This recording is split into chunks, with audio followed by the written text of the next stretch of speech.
right, here we go. Hey, I'm here with Jim Tamm. Hey, Jim, how are you? I'm doing fine. How are you doing today? I'm doing good. Two things I know you don't know about Jim Tamm. First of all, thing is that he actually lives in Mexico, and he bought a little fix me up, or a big fix me up. You did something that Yul Brenner had something to do with. I don't know how and how why, but all I know is when you said that, I almost I can't believe it. But so what does that mean? No, I do believe it. What is? Tell me about Jim and his place in Mexico and his new book. Well, for most of my career, I was a judge dealing with conflict in the workplace. But a number of years Excuse me, I ago, better be a yeah, little bit more under control here. I'm uh, just, I, I, I'm sorry, Your Honor. I will not speak out of turn anymore. I'm done. but I retired from that job, Oh, and well, now I teach in a number of university programs. But I bought this villa down in Mexico that Yul Brenner built. This is where he filmed his very famous movie, The Magnificent Seven, in oh, Cuernavaca. And so I spent several years restoring it, and it's just a beautiful, beautiful place, and they're beautiful people, and it's a lovely place to be. The weather is wonderful, but for the COVID duration, I wanted to be back in California, so that's where I am now with family. no, all right. Now, let me just ask one more question about this villa, just because it is a very fascinating commentary concern. Uh, did it get destroyed because of that Magnificent Seven bunch? I mean, those guys were crazy. They were off the chart. They're gunslingers, shoot them up. Did they bang? Did you have a lot of holes? Did you have to like plug holes?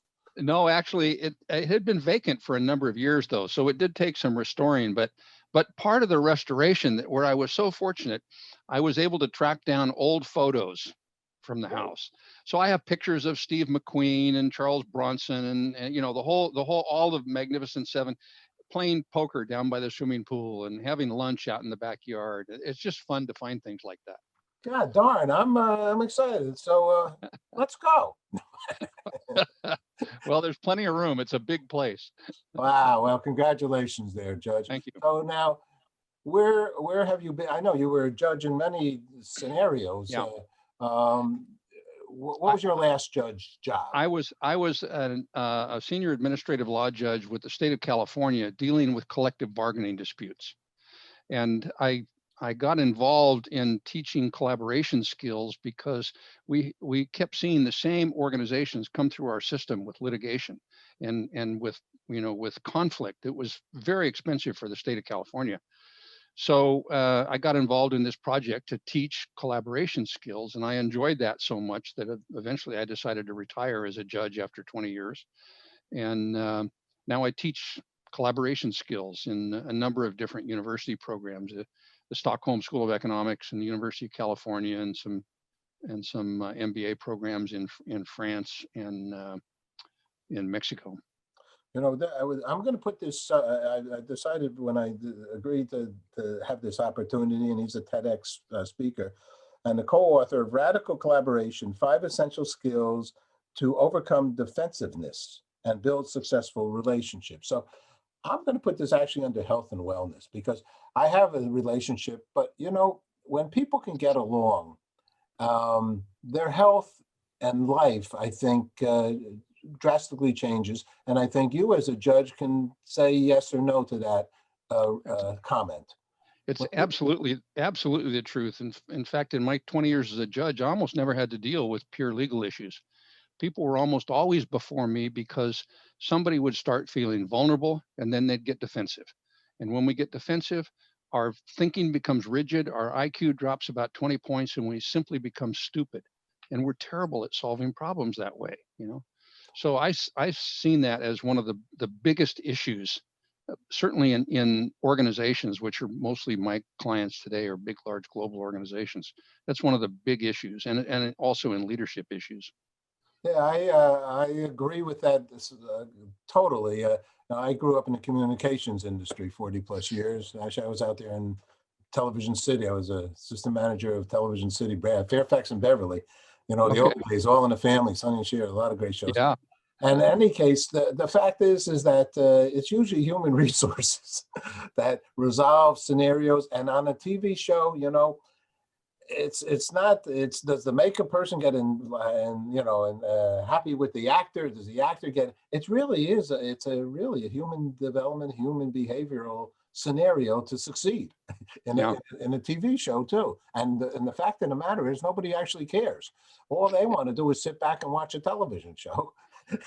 It's the same on any project. You can have the greatest system in the world or the greatest process in the world, and if people have bad relationships, they're going to screw up the easiest, best, simplest thing in the world.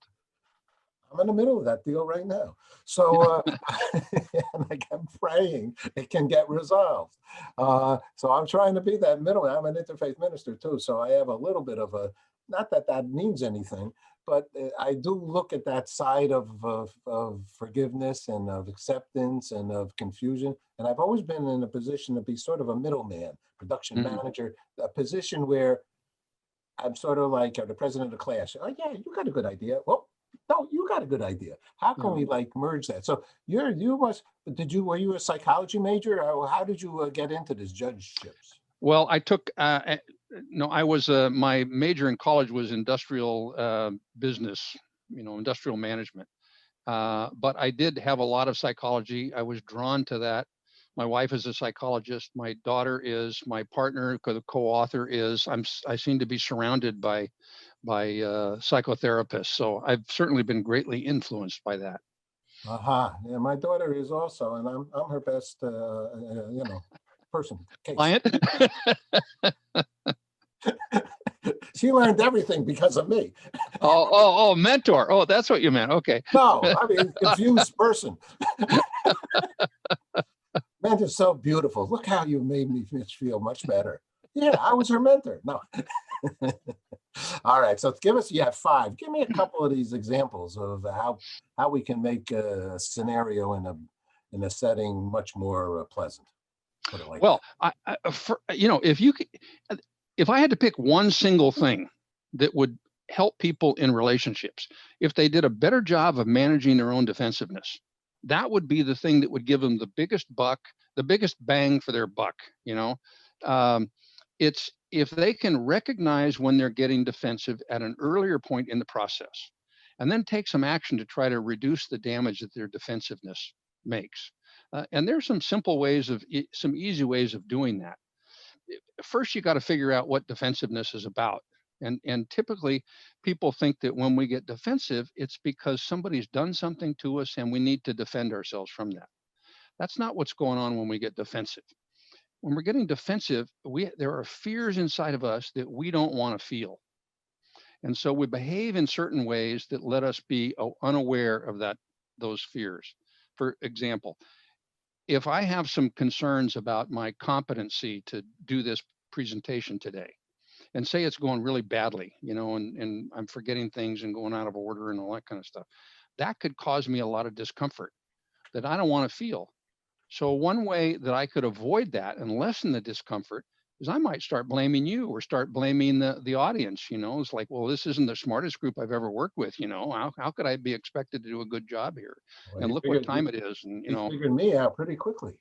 Yeah. The smartest audience. All right, I'm gonna put that on the side. No, I'm just going. Sorry. So it looks like I'm defending myself from a situation, but really I'm behaving in a way so I can stay unaware of that fear.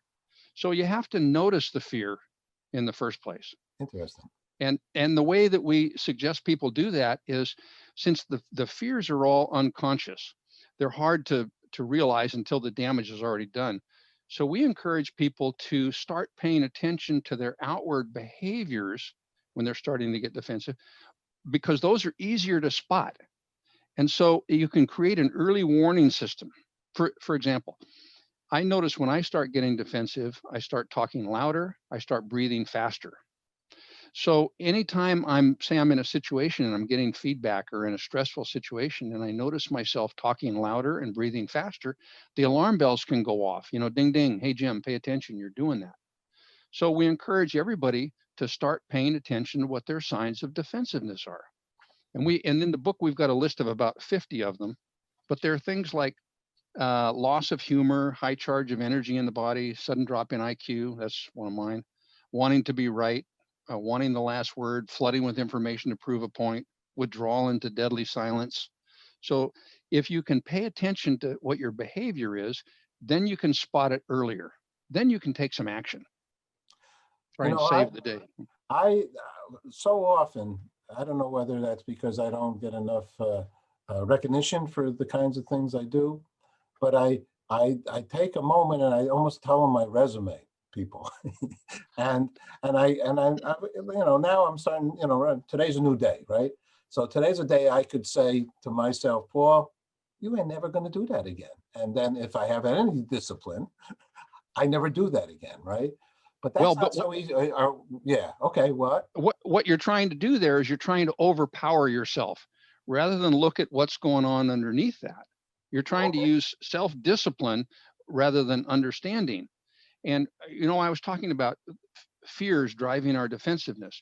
Three big fears that come up all the time are fears about our own significance, our competence, and our likability. So if you have some fears about your own significance, you can force yourself not to feel that, or you can try to dig down a little bit deeper and try and figure out what that fear is about.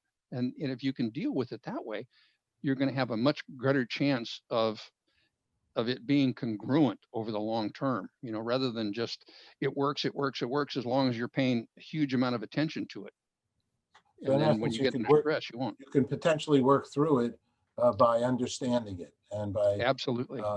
paying isn't it sometimes they say that the hardest thing is the education to know that you need to do something almost. It's Yeah.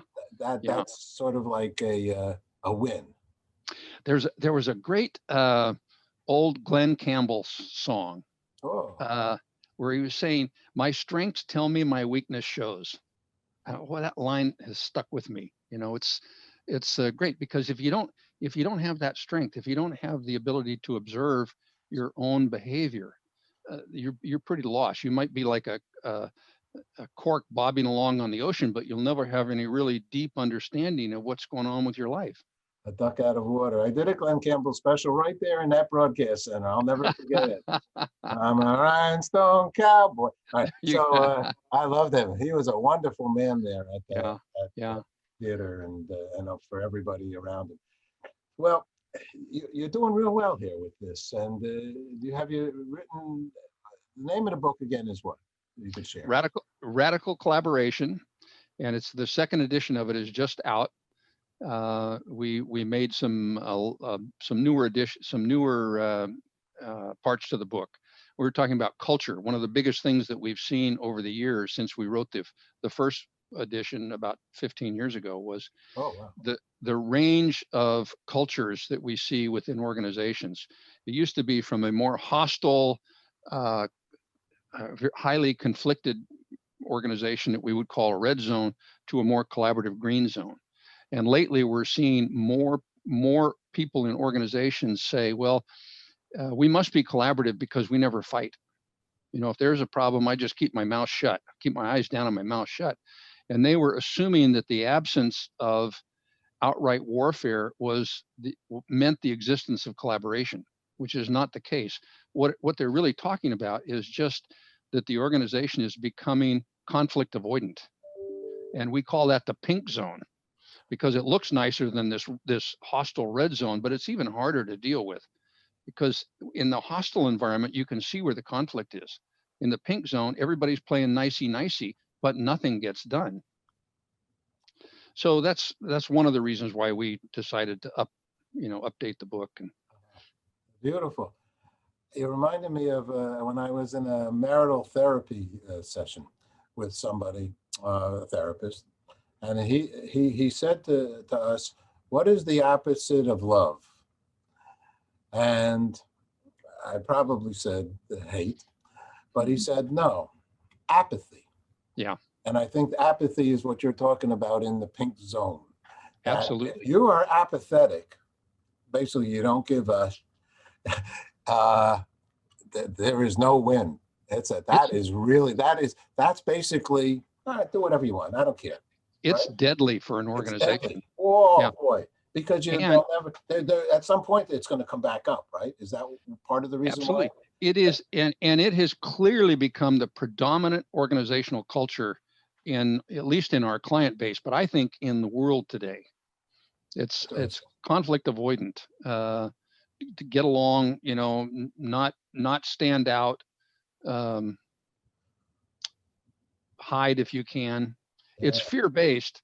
yeah. Both red and pink are fear based, but one is much more aggressive to overcompensate, to dominate, and the other is to protect and hide and Wow. more freeze. I don't know. I sort of grew up 100% not like that. If I have some thoughts to share in a loving, and my intentions are only in not a me way, in an Yeah, us way. I yeah. don't know. Maybe it's that hippie '60s, and I wasn't even a hippie, but maybe it was that kind of a thinking at that. And maybe I'm wrong, but I thought that we were sort of like into all together now. All we were saying. I don't know. Maybe I'm wrong. What, What do you think? no, one of my mentors, a fellow named Will Schutz, who created something called Firo theory, he always used to say, we don't get into trouble because we tell our truth. We get into trouble because we don't tell enough truth. We don't tell what our motivations are before we say what's on our mind. And too often people would confuse just indiscriminate opinion giving with telling the truth. What you're talking about is saying what's on your mind, what's in your heart. So many people would say things like, well, I told my boss the truth, he's a jerk. But the guy got angry with me, geez, you can't tell him anything. Well, that's not really an accountable way to share what's going on inside of you. You're talking about sharing your heart and your motivations behind it. And if you set it up that way, then people understand why you're saying what you're saying. And they can hear that so much better than you telling them how they are. You're telling them how you are, what's going on with you. So to go into the office of the boss, or first of all, that's a big deal to start off with. That could be a loss to be up front. But can I talk with you? I had some thoughts I'd like to share with you.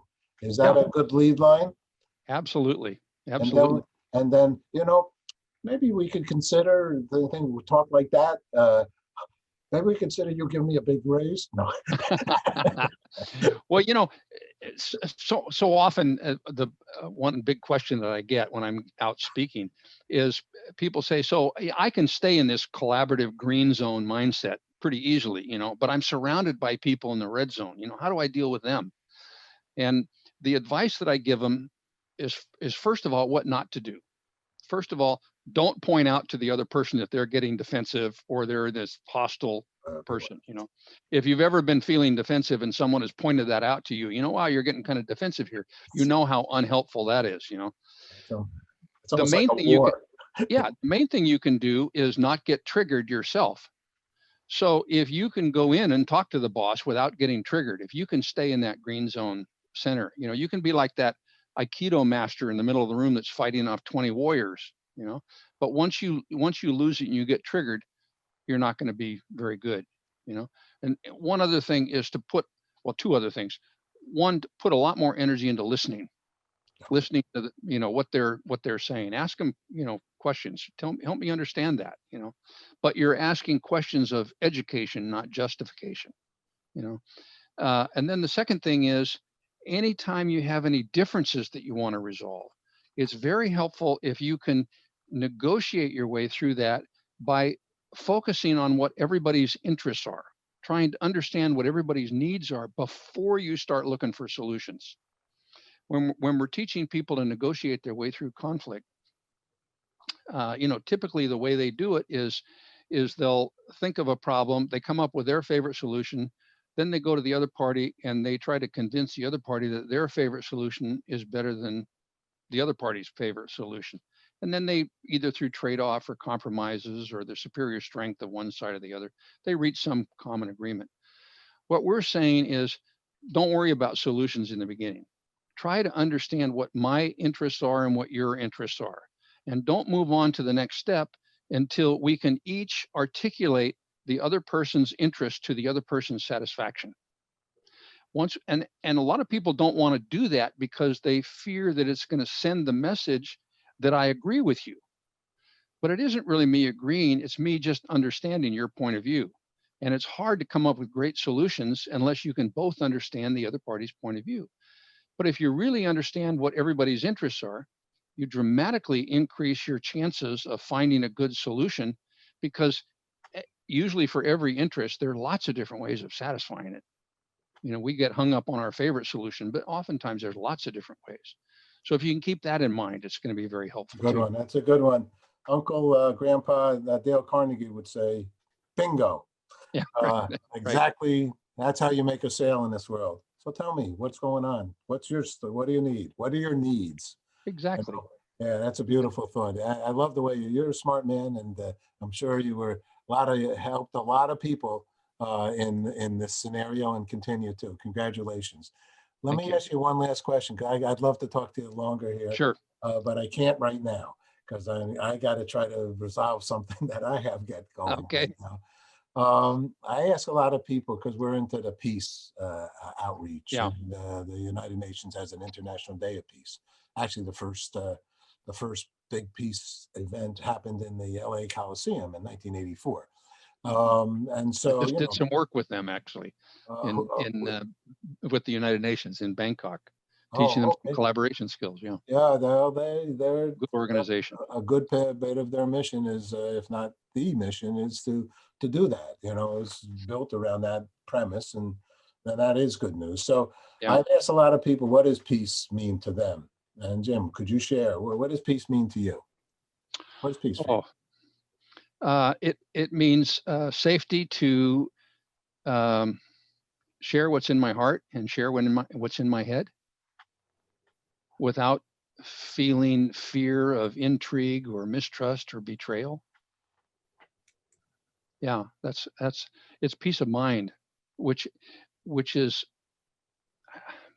I guess, more articulate as peace of heart. Nice. Yeah. There you go. And if I could say one other thing too, end on a high note. Everyone's stressed out these days around the world because of this COVID stuff. But if you think about it, we're accomplishing incredible things. We're coordinating hundreds of millions of people to do something that they absolutely do not want to do, stay home. We're encouraging them to wear masks that they absolutely do not want to do, to close their businesses that they don't want to do. But most people on Earth are willing to do that to save lives. And this has never happened in the history of humankind on a scale this big. So when we get depressed about, how awful everything is and how much chaos is going on right now, it's good to keep in mind that there is a heck of a lot of really good, powerful, loving stuff going on in the world right now. So we should take heart in some of the stuff that we're able to accomplish, and not always focus on what we're not able to accomplish. Good news broadcast. That's our story. 22 years, or my whole life.